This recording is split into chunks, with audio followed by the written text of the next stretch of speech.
Next question is, show that the series summation 1 to p 1 over n raised to power p converges if p greater than 1 and diverges if p lies between 0 and 1 and equal to 1.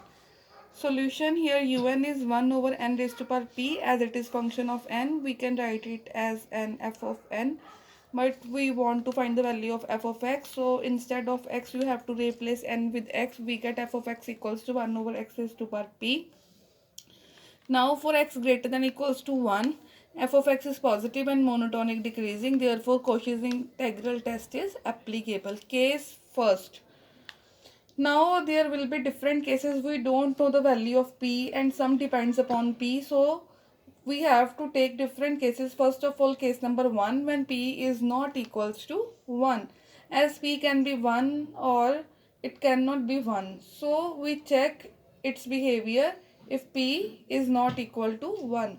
Integral 1 to infinity f of x dx equals to integral 1 to infinity 1 over x raised to power p dx.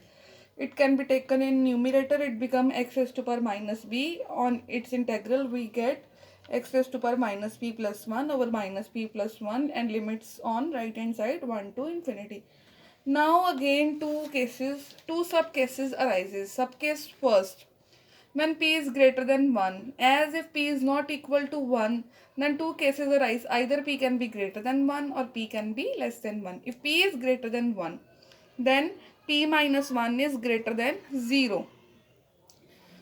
So now in integral 1 to infinity f of x dx, to check it is positive or negative, we have to make some adjustment. As instead of minus p plus 1, we want p minus 1. So in denominator minus p plus 1, from denominator if we take minus sign common, we get minus of minus 1 over p minus 1. And now in numerator if we take x term in denominator, its power sign will be interchanged, so we get 1 over x raised to power p minus 1. Now on solving it, upper limit minus lower limit, it becomes 1 over infinity minus 1. 1 over infinity 0, 0 minus 1 is minus 1, minus positive. So it is 1 over p minus 1 and p minus 1 is greater than 0. So it is finite. Therefore function converges, therefore summation u1 is converges. Now subcase 2. When p lies between 0 and 1, if p is less than 1, then 1 minus p is positive. As limit of integral 1 to infinity f of x dx are already in form of 1 minus p. So that is integral 1 to infinity f of x dx equals to 1 over 1 minus p into x raised to power 1 minus p and limits 1 to infinity. As it is constant, can be taken outside from these limits.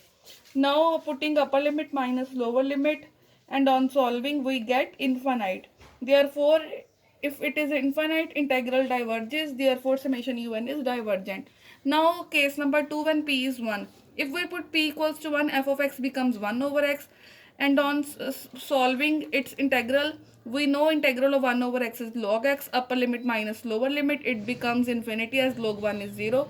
Therefore integral 1 to infinity f of x dx is divergent, therefore summation un is divergent.